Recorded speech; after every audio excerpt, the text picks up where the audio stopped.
They say the first episode of a podcast is always the hardest. Not true. The first episode you recorded after your big fuck up is the hardest. Hey, poor! Hey, poor! Hey, poor! You don't have to be poor anymore! Jesus is here! Quite an experience to live in fear, isn't it? That's what it is to be a slave. Man, you are one twisted fuck. Nope. I'm just an ordinary guy with nothing to lose. Greetings, fellow worker slaves, podcasting at 128 kilobits from the Fortress of Squalitude. This is the Atheist in the Trailer Park Podcast. I'm your host, Tucker. Professor Fuzznuts is in my lap demanding attention, and I'm not sure where Buttons is. Yes, it's a podcast hosted by a guy and his cats. Get over it. And don't worry, Patreon supporters, this one's a freebie. I want to again say I'm sorry for how I acted in the last episode.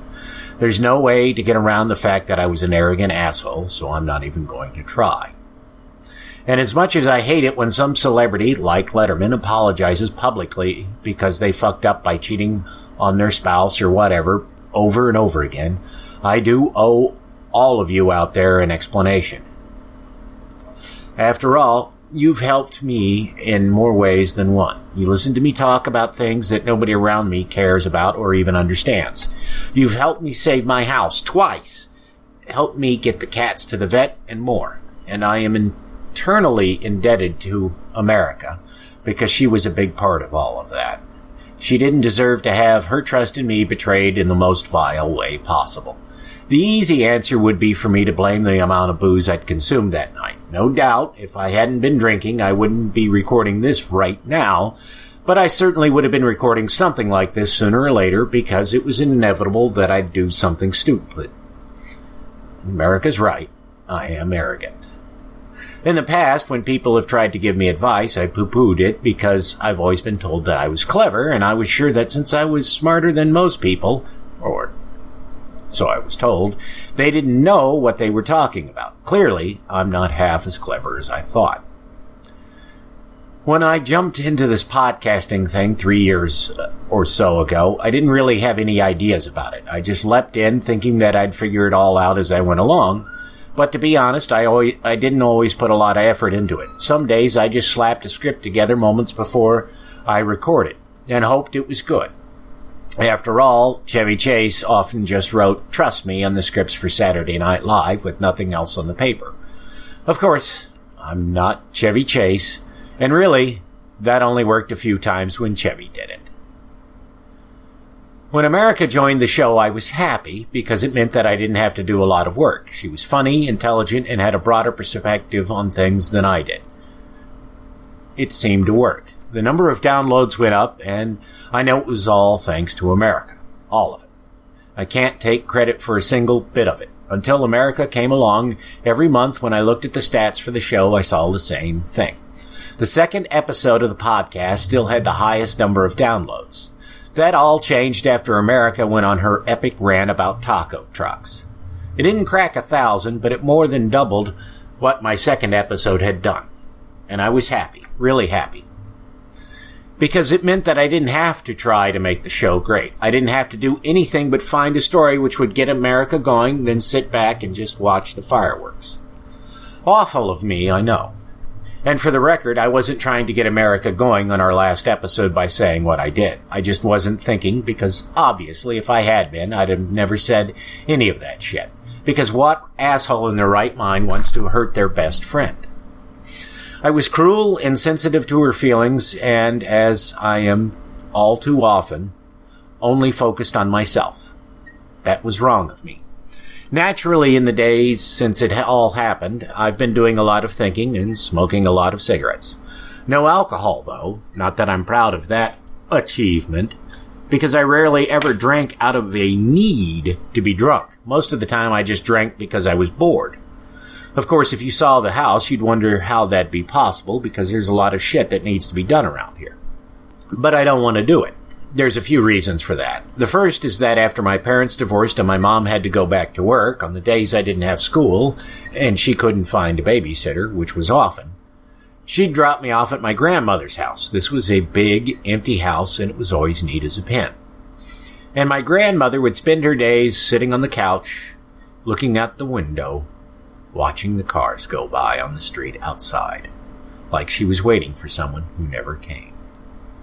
I couldn't really watch TV at her house since at that point in time there were only 3 channels and PBS around. She didn't care for soap operas, and the programming on PBS during the day was aimed at kids younger than I was.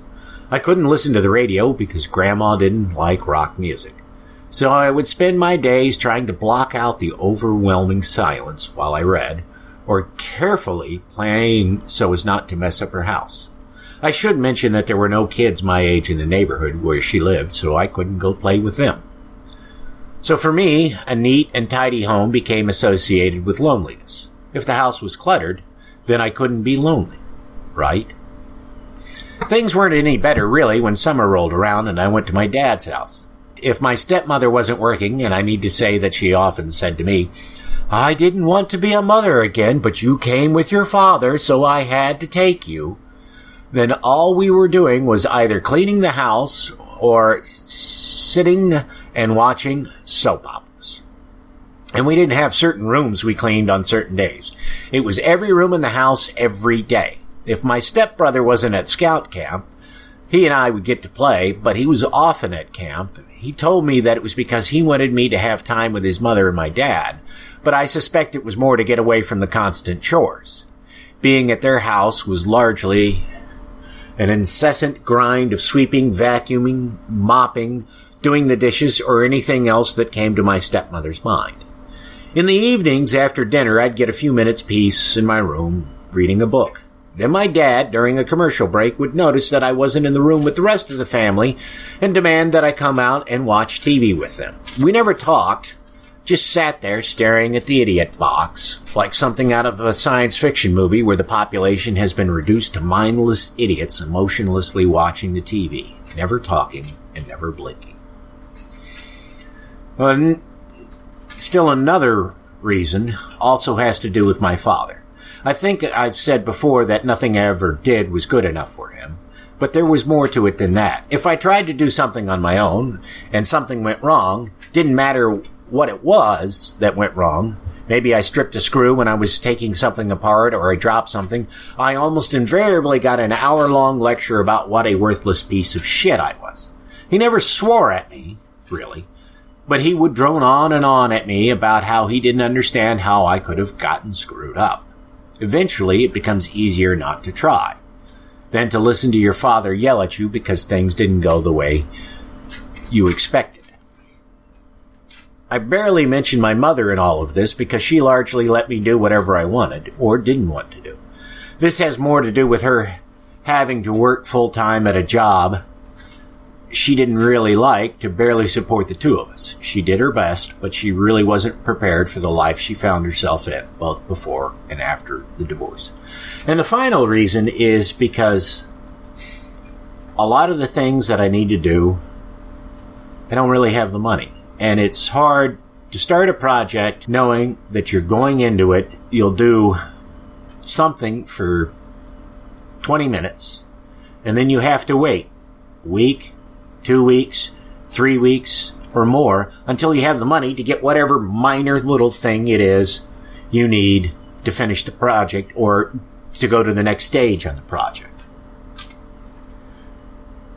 And then those situations, when you hit your stopping point, doesn't matter how clear everything is, if you've taken notes or whatever, when you come back to it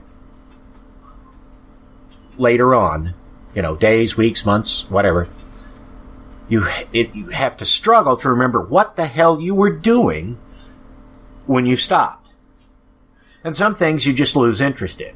Or you realize once you start that you're in way over your head and there's no way you can practically do this job and you would have to pay somebody, but you don't have the money to do that. So you don't. All of this is my way of saying that I now have to overcome decades of bad habits and actually learn to try to do something. Because in the past, I've just done nothing. I'm sure some of you out there are thinking that I need to take a break from the show, sort my head out, and then try again. But I can't do that. I have to try to be a better person, to do a better show, and to win back your trust that I won't remain an arrogant asshole. And fuck Yoda and his little green mouth. In order to do, you have to try. If I don't stay focused on the show, then none of that's going to happen. I'll stay the same arrogant asshole I've been for all these years, and that's obviously not working. The fact that I don't have my best friend talking to me every Saturday night will be a hard reminder of who I was and what I did wrong. It will force me to do my best to become a better person. To try. I can't promise all of you anything other than that.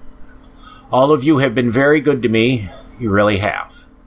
Just knowing that there are people out there who are willing to take time to listen to my blatherings is sometimes the only thing that gets me through the day. So to all of you who are still willing to put up with me, thank you. I won't ask for your forgiveness yet. I know I've got to earn it. That's it for this episode of The Atheist in the Trailer Park Podcast. You can subscribe to the show on iTunes, Stitcher, as well as just about anywhere else podcasts can be found. Many of the episodes are also on YouTube. Follow the show on Twitter.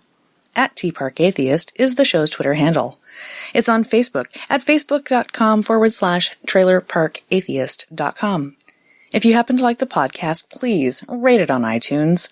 If you'd like to support the podcast, there's a donate button on the show notes page. You can support it via Patreon at patreon.com/TNTucker. Thanks for listening. Say goodnight, Fuzz-Nuts. All I know is this violates every canon of respectable broadcasting. Damned cat.